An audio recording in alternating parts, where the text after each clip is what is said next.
take place. You mentioned psychosis. I want to go into that because there are so many people that have been healed from plant medicine. I mean, I've seen it. You know, I had 11 ceremonies, 12 ceremonies, and I had profound experiences that changed me forever. But also, Hamilton, I got my ass kicked. I got completely crushed 2 years ago, where I actually did take on an entity. I had to be cleared from a mentor, Paul Check. I've talked about it on the show. He cleared it for me. He showed me how to clear it. If you would have told me that entities even existed 3-4 years ago, I would have said, that's just total woo-woo BS. But they are real, my friend. Like, they are real. I know you know this because this is your world, but can you contrast entities, entities that come in? This is like something I see all the time with people that have used ayahuasca that are not educated, like you say. And I know at Blue Morpho, you guys have an extremely high standard of how you run that business. And when ceremonies do take place again, that's a safe place for people to go. But, you know, despite this glamorous reputation, it's not all light and love. You know, entities can enter when there's space for them to live.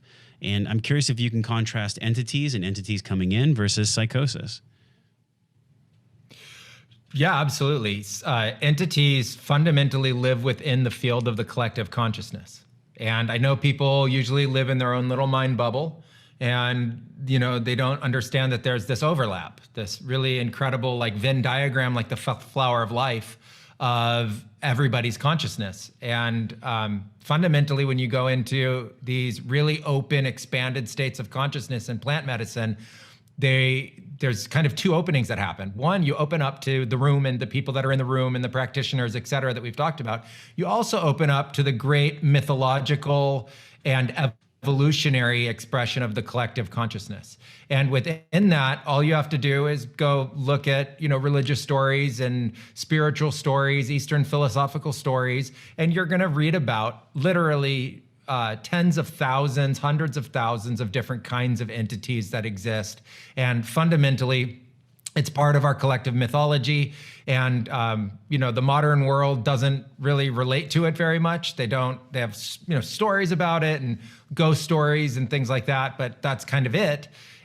You know, maybe somebody says that they have a really strong connection to a loved one that has passed on, you know, like a grandparent or a great grandparent or something like that. And they say like they feel them, or they talk about having a guardian angel. So they kind of bring in a Judeo-Christian kind of vibe of a, you know, feeling like there's guardian angels.